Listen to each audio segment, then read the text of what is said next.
Bonjour à tous, bienvenue sur cette vidéo flash aujourd'hui de ma chaîne YouTube WinDevNurse. On continue avec le serveur Hyperfile SQL, son utilisation avec WinDev. Alors encore un grand merci à tous ceux qui participent aux cagnottes et aussi au compte PayPal que j'ai créé. Pour ceux qui participent, ne vous inquiétez pas si vous n'apparaissez pas comme là aujourd'hui à l'écran, c'est parce que je fais mes vidéos en avance. Malheureusement, je suis obligé un petit peu de gérer sur plusieurs plannings. Donc j'essaye de grouper la création des vidéos pour pouvoir avoir une certaine continuité. Donc vous apparaîtrez, ne vous faites pas de soucis. Alors on a vu samedi dernier comment créer les utilisateurs avec le centre de contrôle Hyperfile SQL et sur une base de données distante. Et bien maintenant on va s'y connecter avec une application WinDev. Alors on va créer un petit projet, un tout petit projet pour ça, avec seulement un fichier de données dans un premier temps. Et puis on va faire ça tout de suite, donc je veux le faire avec vous en même temps. Éventuellement j'accélérerai la vidéo, donc créer un projet. Donc là on est parti sur une application, c'est parti, allez hop, ça sera sur du Windows, il sera vierge en 64 bits.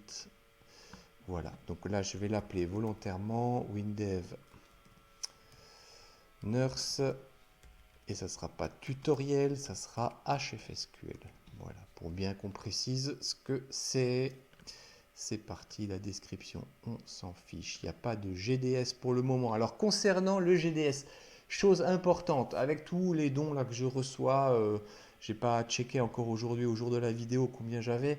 Mais il y a beaucoup de gens qui me demandent, oui, est-ce qu'on peut partager le projet? Alors ce que je vous propose, c'est que quand j'aurai fini mes cours sur les serveurs Hyperfile SQL, on va aller louer un GDS chez WinDev et puis je vais vous partager le projet WinDev Nurse Tutoriel.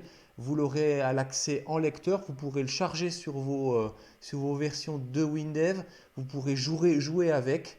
Et puis je pense que ça sera pas mal. Bon, j'ai pas encore réfléchi à ça, mais ça va venir. La charte de programmation, donc je vais prendre pas l'Android, enfin peu importe. Ça n'a pas vraiment grand intérêt. Oh, je vais prendre l'Aqua-Blue, allez hop, c'est parti. Voilà, on prend du français. Pour le moment, je ne crée pas la base de données. Voilà, c'est parti. Le projet se crée. Alors là, ce que je vais faire, je vais tout de suite créer un fichier de données. Hop là. Je vais, donc ça c'est le nom de l'analyse, très importante, on va en reparler après. Et là je ne le mets pas, alors là c'est bizarre parce que dans la version 26 on vous propose l'HFSQL Drive. Là moi pour le moment je vais le mettre en classique. Voilà, c'est parti. Donc là je veux créer maintenant un fichier de données. Et là je vais l'appeler par exemple le fichier des... Comment on va appeler ça? On va appeler ça le fichier. Tiens, on va mettre tous les gens qui participent à la cagnotte. Voilà. Alors on va mettre participants, des participants cagnotte. C'est pas mal. Allez hop, je fais un truc vraiment tout simple, hein. C'est vraiment, je me casse pas la tête. On est sur de l'HFSQL classique. Regardez, voilà. Il a créé l'identifiant. Donc là, par exemple, je vais mettre le nom du donateur, voilà. Et puis, on va dire, tiens, alors là, je vais le modifier, je vais mettre nom du donateur, voilà. Alors, on pourrait mettre le prénom, etc. Mais c'est pas vraiment le but. Vous voyez, WinDev, en fait, il alloue automatiquement le, le nom. Alors, on pourrait, par exemple, mettre le pays, tiens, pays donateur. Tiens, allez. Là, je vais vraiment marquer n'importe quoi. On fait vraiment du texte à chaque fois. C'est très simple. Hop, voilà, je fais un OK. Je vais en fait dans l'analyse faire la génération. Voilà, je génère l'analyse. Très bien. Donc, normalement, si je ferme, voilà, il ne me demande plus rien. Je rentre là, voilà. Alors, maintenant, l'idée générale, c'est quoi? C'est finalement d'aller faire migrer ce fichier de données sur notre serveur Hyperfile SQL. Donc, pour faire ça, hop, je vais dans Analyse et je vais utiliser quelque chose qu'on a ici, ça s'appelle les connexions. Alors, je vais aller dans Nouvelle connexion. Alors, il me dit, tu veux te connecter à quoi? Bon, ben, à un client, à un HFSQL, pardon, client-serveur. C'est parti. Alors là, c'est pas localhost. Alors, ce que j'ai fait, vous voyez, hop, j'ai pris les infos. Donc, c'est webdev26.dinao.com. Donc, ça, c'est l'adresse du serveur. Parfait. Alors, l'utilisateur, c'est WinDevNurse en gros. C'est ce que j'ai créé chez le fournisseur.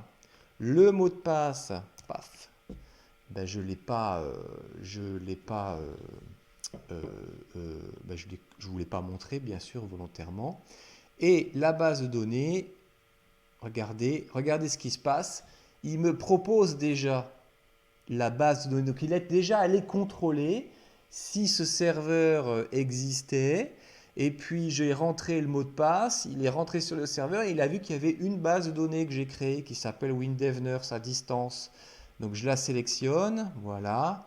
Et puis, je vais l'appeler. Je vais lui donner un nom à cette connexion. Alors, je vais lui mettre connexion serveur distant. Voilà, c'est le nom que je lui donne et puis je vais lui mettre le même libellé. Je fais un suivant. C'est terminé. Voilà, j'ai décrit la connexion. Alors là, tout de suite, en fait, il vous demande si vous voulez associer les fichiers de l'analyse à la connexion. Alors, on pourrait dire oui et il va le faire. Donc, mais je vais dire non simplement pour vous montrer comment est-ce qu'on peut migrer ça autrement. Je vais aller maintenant dans mon analyse, donc j'y suis déjà. Je vais double-cliquer sur le fichier Hyperfile SQL qui finalement est en local pour le moment sur mon PC. Ce n'est pas sur le serveur. Donc là, hop, comment est-ce que je fais pour voir que je suis en local ou en serveur? Je vais dans la description du fichier de données. Clic droit, description du fichier de données. Alors vous voyez qu'il est en HFSQL classique et en répertoire de l'application. Ben là, moi, je vais changer ça. Je vais le passer en client-serveur. Là, on vous demande quelle est la connexion que vous voulez utiliser. Bon, la connexion, il n'y en a qu'une, hein, mais s'il y en avait plusieurs, il me le proposerait plusieurs connexions. Je fais un valider. Je fais OK. Et regardez ce qui se passe. Eh bien là, ce qui se passe, c'est que votre apparence de fichier de données vient de changer. Regardez, il y a bien marqué ici, marqué HFSQL CS pour client-serveur. Donc maintenant, si je ferme ça, alors enregistrer les modifications de l'analyse, oui. Alors, elle a été modifiée. Est-ce que je veux le modifier? Parfait. En client-serveur.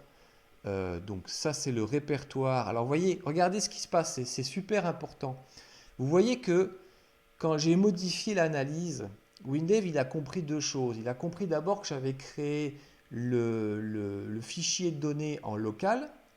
Mais il a aussi compris, regardez, quand je vais dans la partie serveur, que j'ai aussi migré ce fichier de données sur un serveur distant et donc il propose la modification, regardez, à la fois en local et à la fois sur le serveur.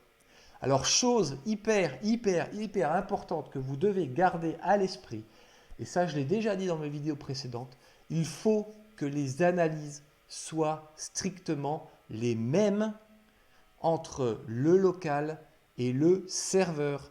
Parce que si vous ne faites pas des modifications à la fois en local et en serveur, il va y avoir un moment un problème. Si par exemple, votre analyse qui est sur le serveur n'est pas la même que celle que vous avez en local.